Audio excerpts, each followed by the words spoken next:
In March 2020, shortly after the global pandemic was declared by WHO, schools in Canada and many other countries were closed.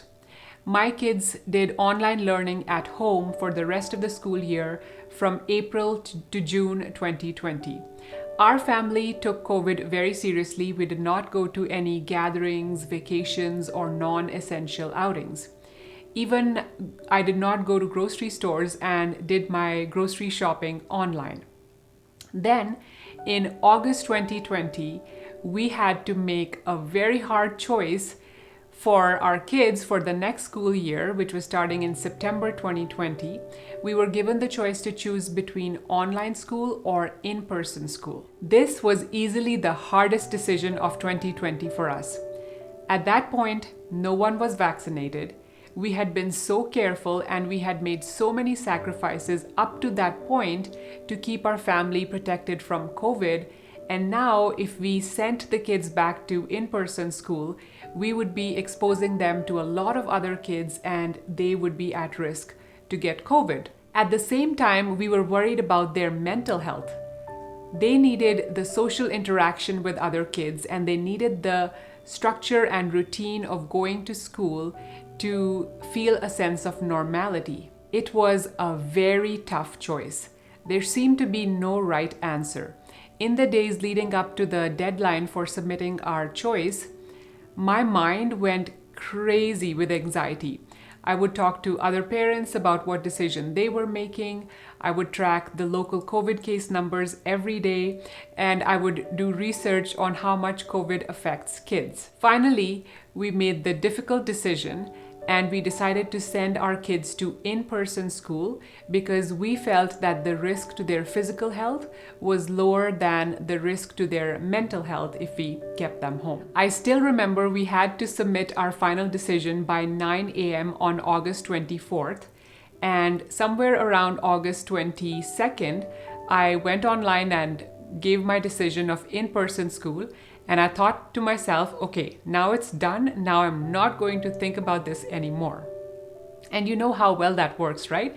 The more you decide not to think about something, the more you will think about it. I was mentally exhausted by just thinking and rethinking and wondering if I made the right decision and wondering if I would regret this decision later. And then on the night of August 23rd, I remember I woke up at 3 a.m. in the night, and normally I sleep through the night. I have no issues. But I woke up at 3 a.m. because of worry, because of wondering if I made the right decision and if I would regret it later. And I also had the thoughts of I still have until 9 a.m. to change it back to online school. I was just going crazy. And then when my husband woke up that morning, I told him what I'm going through. He said the right thing that I needed to hear in that moment full of anxiety. He said to me, have you heard this quote by Theodore Roosevelt? In any moment of decision, the best thing you can do is the right thing. The next best thing is the wrong thing. And the worst thing you can do is nothing. So even if our decision proved to be wrong, it would still be the second best decision. And I'm happy to say that it proved out to be the right decision because our kids had a great school year. They got to hang out with their friends at school.